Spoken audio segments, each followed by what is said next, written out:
Welcome back to my YouTube channel. Sa mga bago pa lang po dyan, please don't forget to click the red subscribe button below and push the notification bell para ma-update kayo ng mga new uploads ko.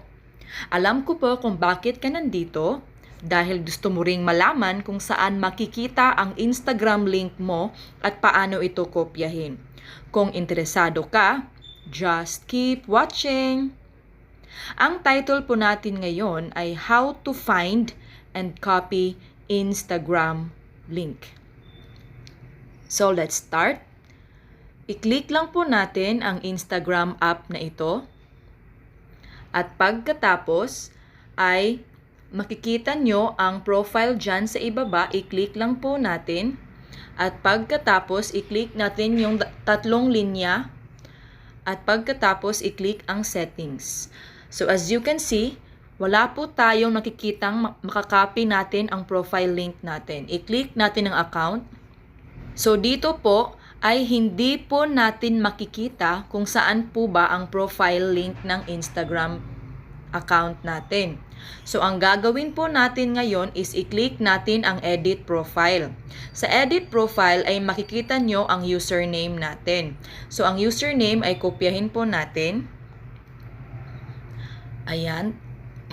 Tapos, i-copy natin. Ngayon, kokopyahin natin yan, ipipaste natin siya sa Chrome app natin. So, i-click po natin ang Chrome at itatype po natin ang https, tapos, tapos, tapos, www.instagram.com. Pagkatapos niyan ay lagyan natin ng slash at dito natin i-copy ang link na yung username na kinopya natin. So i-paste lang natin dyan. So ayan. So ito lang yung link na i-copy natin or i-paste kung saan natin siya i-copy. Pero i-check muna natin kung ito ba talaga yung account natin sa Instagram. So i-click natin ang go. At kung na-confirm nga ito yung account natin, okay, so ito nga yung account natin.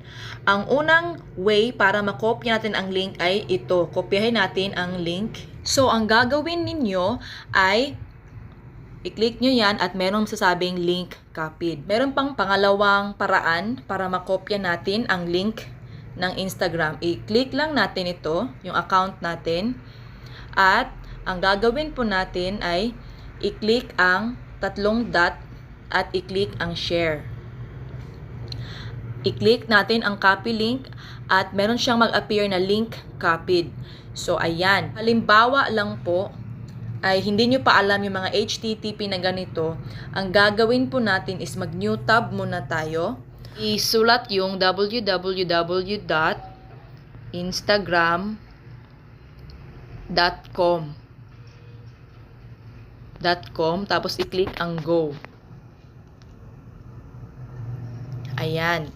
So, ang gagawin nyo lang is i-click yung login. At, syempre sa akin, hindi na ako nagawa ng other username at password. Kiniklik ko na lang po yung continue with Facebook para mas malink po siya, mas okay.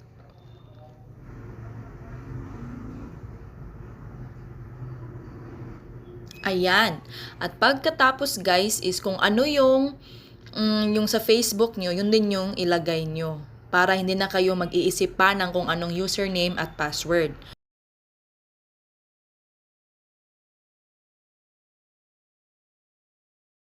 Ayan. So, napunta na tayo sa account ko.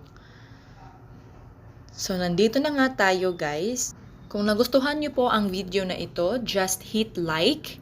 And please don't forget to click the red subscribe button below and push the notification bell para ma-update kayo ng mga new uploads ko. So, thank you so much guys for watching and God bless us all.